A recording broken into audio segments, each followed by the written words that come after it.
politiciantoday.com में आपका इस्तकबाल है। मैं हूं मोहम्मद अहमद। मेरे साथ आज बातचीत के लिए मौजूद हैं जनाब रईस खान पठान साहब। रईस साहब, आपका politiciantoday.com में इस्तकबाल है। शुक्रिया। अगर हम बात करें आपके शुरुआती दिनों की, क्योंकि आज आप सियासत के बिल्कुल आसमान पर हैं, सातवें आसमान पर। शुरुआती दिनों में आपने किस तरह से स्ट्रगल किया, क्योंकि आपकी वालदा और आपके वालिद का दोनों का इंतकाल हो गया था। उसके बाद आप कैसे इतनी लंबी मंजिल तय करके यहाँ तक पहुँचे? देखिए, कठिनाइयों के बाद में राहतें होती हैं। जब बचपना स्ट्रगल में गुजरा और उस गुजरने के बाद में मुझे ऐसा लगा कि मेरी तरह और भी बहुत सारे लोग जो हैं उनको लाइफ के अंदर बहुत स्ट्रगल करना पड़ रहा है। तो मैंने अपनी जो शुरुआत की सोशल फील्ड की, हॉस्पिटल से शुरुआत की। और हॉस्पिटल के अंदर जो है ज़्यादा मैं समझता हूँ सोशल फील्ड में लोगों को काम करना चाहिए और उसमें ज़्यादा उसकी ज़रूरत है। तो मुझे वहाँ ऐसा लगा कि बहुत सारे लोग जो है उस गवर्नमेंट के हॉस्पिटलों में जो होते हैं, बुनियादी सहूलतें उस वक्त नहीं मिला करती थी जितनी कि आज मिल रही हैं। उस वक्त ऐसा होता था कि गाँवों से ज़्यादातर लोग आते थे शहरों के अंदर इलाज कराने के लिए। तो पहली बात तो उनकी सुनवाई नहीं हुआ करती थी, और दूसरी बात ये थी कि वो गरीब लोग होते थे, और गरीब लोगों का हाल ये होता था कि दवाइयाँ भी उनको नहीं मिलती थी, और कुछ खुराक जो मिलती थी तो मरीज़ को मिलती थी, लेकिन मरीज़ के साथ में आने वाले लोगों को खुराक भी नहीं मिला करती थी, और वो बेचारे भूखे प्यासे और परेशान हाल रहा करते थे। मरीज़ अंदर था और उनके जो रिश्तेदार होते थे वो सब बाहर होते थे, लेकिन परेशान होते थे। एक ऐसा वाक़या है जिसने मुझे झंझोड़ के रख दिया। वाक़या इस तरह का था कि दो हस्बैंड वाइफ जिनको कि पीलिया हो गया था, और वो एक गवर्नमेंट के हॉस्पिटल में आके एडमिट हुए, और उनके साथ में इनका एक 3 महीने का बच्चा भी था। तो उस बच्चे को भी पीलिया हो गया। अब 3 लोग हैं और वो कहीं गांव से आए इलाज कराने के लिए, और तीनों की हाल ये है कि छोटा बच्चा है वो तो अपने माँ बाप को पहचानता नहीं, 3 महीने का है। बीवी लेडीज़ वार्ड में है, हस्बैंड जो है वो जेंट्स वार्ड में है, और इलाज चल रहा है। अचानक मैं हॉस्पिटल जाता हूँ तो मेरे एक करीबी दोस्त हैं, उनकी वालदा वहाँ पर एडमिट थी, तो वो उस लेडीज़ के बिल्कुल बराबर वाले बेड के ऊपर थी। तो हमने ये देखा कि हम जो मिलने गए हैं, और लोग भी मिलने आए हैं मरीज़ों से, लेकिन उस जो बेचारी महिला थी, हिंदू थी, उससे मिलने के लिए कोई नहीं आया। तो मैं उसके पास गया और मैंने उसका हाल पूछा। तो उसने कहा कि मैं भाई साहब गाँव से हूँ, और मेरे साथ में मेरे पति भी हैं, उनको भी हो गया है और वो भी इसी हॉस्पिटल में एडमिट हैं, और मेरी एक 3 महीने की बच्ची है, और वो भी जो है वो मेरे पास नहीं है, और हमें किसी का एक दूसरे का पता नहीं चल रहा है।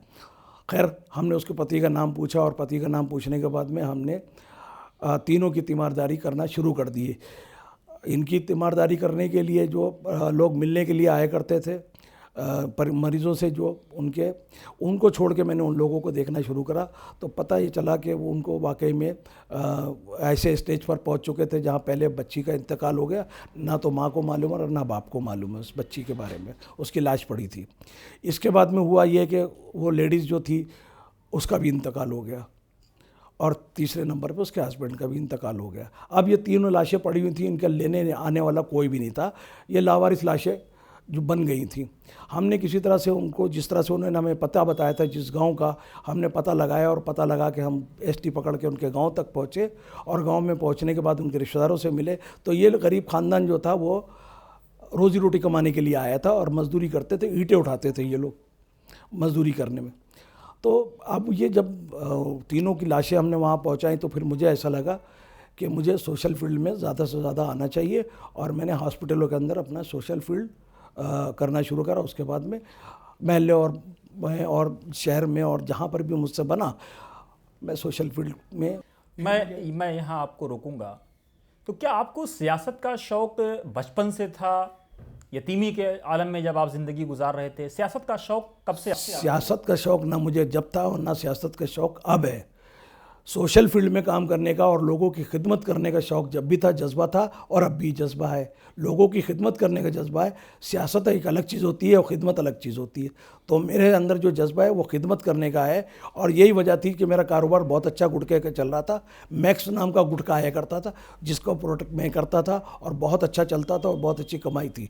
लेकिन 2002 के दंगों में जब हमने लोगों को देखा और हमने लोगों की मदद करी, जो भी हमारी मदद है लीगली तौर पर हुई या वैसे मदद हुई लोगों तक। 2002 के दंगों के बाद जो बड़े नाम सामने आए मदद करने वालों की, लोगों के लिए मदद करने के लिए जो लोग सामने आए, उसमें एक आपका भी नाम था। तो किस तरह से आपको ये मिला कि उन हालात में जब लोग डरे हुए थे, सहमे हुए थे कि मुझे निकलना चाहिए और लोगों की मदद करनी चाहिए? 2002 27 फरवरी को जो घटना हुई, वो घटना तो हम दोहराना नहीं चाहते, लंबी बात है। और फिर उसके बाद में 28 फरवरी को बंद का ऐलान हुआ।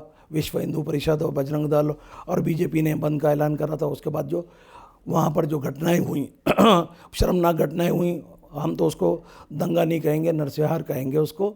जो हुआ बहुत बुरा हुआ, कत्लेआम हुआ, और वो जो है नहीं होना चाहिए था। लेकिन उसके बाद में मैं जो खिदमत करने का लोगों का मौका मिला और मैंने लोगों की खिदमत करी। बस किसी ने मुझसे ये कहा कि आप एक तरफ अच्छा काम कर रहे हो और दूसरी तरफ बुरा काम कर रहे हो। मैंने उनसे पूछा बुरा काम मैं क्या कर रहा हूँ, तो उन्होंने कहा कि एक तरफ लोगों की ज़िंदगी बचाने का बड़ा अच्छा काम करा जिससे तुमको दुआएं मिल रही हैं, और दूसरी तरफ लोगों को मौत के मुंह में पहुँचाने का काम कर रहा हो गुटखा बेच के। तो मैंने उसी वक्त फैसला करा कि मैं गुटखे को कारोबार अभी और इसी वक्त से बंद कर रहा हूँ।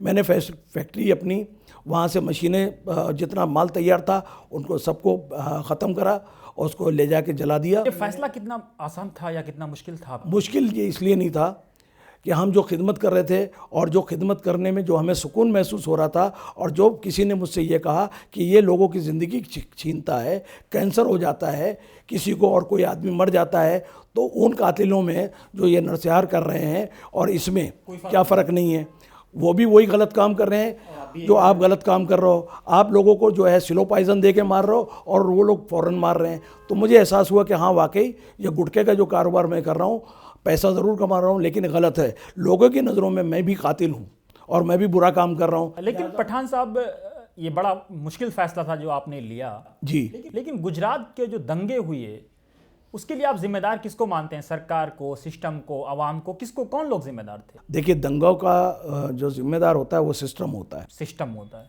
एक सिस्टम अगर चाहे तो कहीं पर भी कोई दंगे नहीं होते हैं। जैसे कि मैं मिसाल के तौर पर अभी आपको बता दूं कि गुजरात के अंदर जो दंगे होते थे, हर साल जगन्नाथ यात्रा एक निकलती है। जगन्नाथ यात्रा निकलने के बाद में उस दिन दंगे हुआ ही करते थे। हर साल एक दंगा होता था, लेकिन 3 या 4 साल में बहुत बड़ा दंगा हुआ करता था। पूरे गुजरात को वो जो लपेट में ले लेता था। लेकिन ये सिस्टम 2002 के बाद में जो बना और जो आसक्ति करी सिस्टम ने और उसको संभालने की कोशिश करी और संभाला उन्होंने, तो आज 2002 से लेकर और 2017-15 साल में इस तरह की कोई घटना नहीं हुई गुजरात के अंदर। अगर ये पूरे हिंदुस्तान में सिस्टम मजबूत हो जाए और ये सिस्टम काम करने लगे और वो ये समझें कि हिंदुस्तान में रहने वाला कोई हिंदू नहीं है, कोई दलित नहीं, कोई मुसलमान नहीं है, हर आदमी हिंदुस्तानी है, और हिंदुस्तानी को हिंदुस्तानी समझ के सिस्टम अगर काम करेगा तो किसी जगह पर कत्लेआम नहीं होगा और कोई दंगे नहीं होंगे। दंगों के लिए बेसिकली सिस्टम को आप जिम्मेदार मानते हैं? बेशक। तो दंगों से आपने क्या सबक लिया? किस तरह से उसके बाद आप वहाँ से निकल करके सदमे से बाहर आए?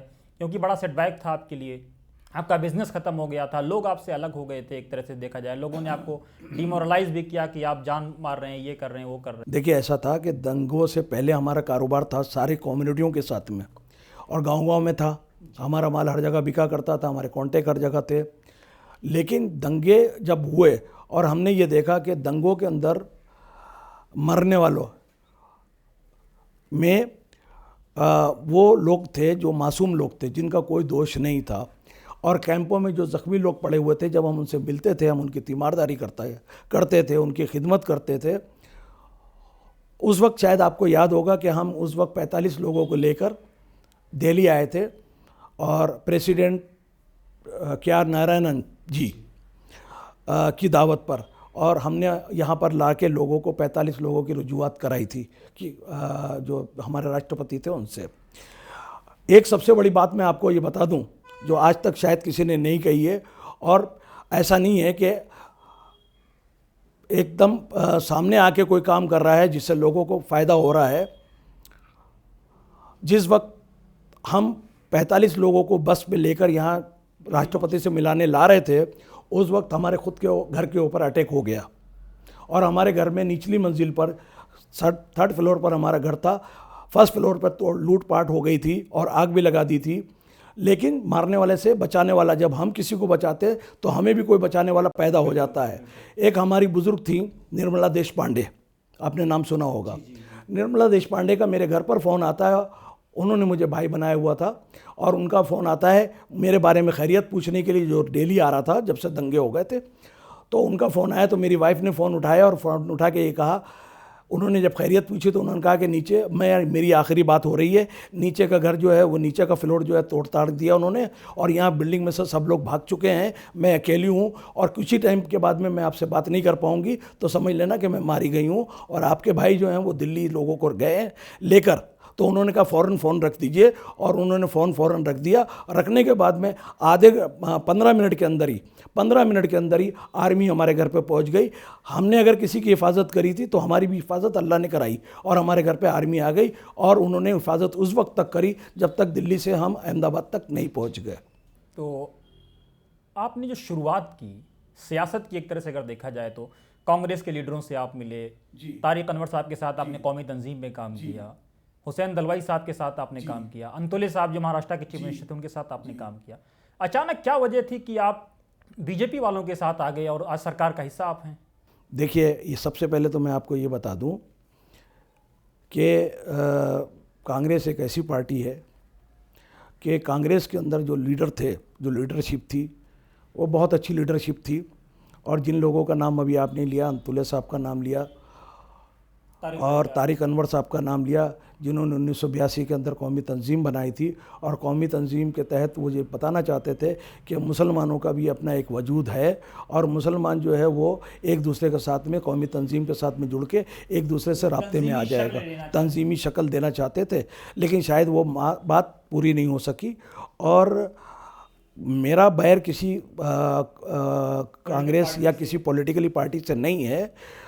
तो मैं ये कहना चाह रहा था कि आप जो कह रहे हैं कि पॉलिटिकली पार्टियों के साथ में आ गए, नहीं, हमने आपसे पहले भी कहा कि हमारा काम जो है वो खिदमत खल्क करना और सोशल फील्ड में लोगों की मदद करना, हम उनके साथ में भी वैसे ही थे। उसके बाद में मैं आपको ये बता दूं कि मैं एक इसके अंदर जो अभी आप कह रहे हैं वक्फ काउंसिल के अंदर जो मेंबर बना हूँ, बीजेपी की तरफ से नहीं बना हूँ, मेरे सोशल फील्ड से मैं गया हूँ और वहीं से मुझे जो है रिकमेंड किया गया, सोशल फील्ड की वजह से, ना कि बीजेपी की तरफ से। आपके बारे में ये कहा जाता है कि प्रधानमंत्री नरेंद्र मोदी के आप बहुत करीबी हैं जी, और वो आपसे मशवरे भी लेते हैं, आपसे उनकी मुलाकातें भी होती हैं, उन्होंने आपको सिक्योरिटी भी दे रखी है सरकार ने, भारत सरकार ने। देखिए, सबसे पहली बात तो ये मैं आपको सिक्योरिटी के बारे में बता दूं कि मुझ पर जो है कई बार कातलाना हमले हो चुके हैं। 2002 में सिक्योरिटी मुझे जो दी गई है तो 2002 में सुप्रीम कोर्ट के ऑर्डर से दी गई है, ना कि किसी प्रेसिडेंट, ना कि किसी मुख्यमंत्री या ना किसी प्रधानमंत्री के कहने पर दी गई है। जिस वक्त नरेंद्र मोदी वहाँ के मुख्यमंत्री थे उस वक्त मुझे सुप्रीम कोर्ट की तरफ से प्रोटेक्शन प्रोवाइड किया गया था और आज तक है। आज तक इसलिए है कि उस वक्त से लेकर आज तक कुछ लोग जो है वो हमारे सामाजिक कामों को अच्छा नहीं समझते हैं और समाजी तौर पर हकीकत बयान करता हूँ और हकीकत पर ही ज़्यादा ईमान रखता हूँ, इसलिए खुल के बात करता हूँ, किसी के साथ में लिपटी लिपटी बात नहीं करता हूँ। अगर मेरी कम्युनिटी के ऊपर कहीं नुकसान हो रहा है और मेरी कम्युनिटी कहीं पर तकलीफ़ में है, परेशानी में है, उन पर जुल्म हो रहा है, तो मैं ये नहीं सोचूंगा कि मैं यहाँ पर बैठा हूँ, सेंट्रल गवर्नमेंट में हूँ और बीजेपी ने जो है मुझे कोई पद दिया, मैं 2 मिनट में उस पद को छोड़ के अपने लोगों की जो मजलूम है उनकी मदद करने पहुँच जाऊँगा। बीजेपी के बारे में जनरली मुसलमानों का ये परसेप्शन है कि ये पार्टी मुसलमानों को दूसरे नंबर का शहरी बनाना चाहती है और उसी पार्टी में आप सरकार का एक हिस्सा हैं, सेंट्रल ऑफ काउंसिल के एक बड़े पद पर आप मौजूद हैं। देखिए, मुसलमान कभी संविधान जो है 2 नंबर के लिए नहीं है कि मुसलमान, संविधान को बदला नहीं जा सकता है, संविधान किसी हालत में नहीं बदला जाएगा। जब संविधान नहीं बदला जा सकता है किसी भी हालत पर, आज सेकुलर हिंदू और सेकुलर मुसलमान पूरे हिंदुस्तान के अंदर हैं, जब तक कि वो संविधान नहीं बदला जाएगा 2 नंबर का शहरी मुसलमान को कभी बनाया नहीं जा सकता है और संविधान कभी नहीं बदलाएगा। एक और मेरा बड़ा सवाल है कि आज़ादी के बाद अगर देखा जाए तो हिंदुस्तान के मुसलमानों ने हिंदू लीडरशिप पे ज़्यादा एतमाद किया, मुस्लिम लीडरशिप पे एतमाद नहीं किया है। क्या इससे आप इत्तेफाक रखते हैं? देखिए, ऐसा है, बहुना जी रहे हों, मौलाना आज़ाद को उतना नहीं माना, पंडित नेहरू को माना, पॉलिटिक्स चेंज हुआ और पॉलिटिक्स आज़ादी के बाद में इतना तेज़ी से चेंज हुआ है कि मुस्लिम लीडरशिप जो है वो आहिस्ता आहिस्ता हमारे हाथों से सरकती चली गई। बड़े अफसोस के साथ में ये कहना पड़ रहा है कि हिंदुस्तान के अंदर लीडरशिप मुसलमानों की ना के बराबर हो गई है। और ये बड़े दुख की बात है कि हमारे यहाँ लीडरशिप चंद लोगों के हाथों में रही है, और अगर लीडरशिप चंद लोगों के हाथ में ना होती तो हालात शायद ये पैदा नहीं होते।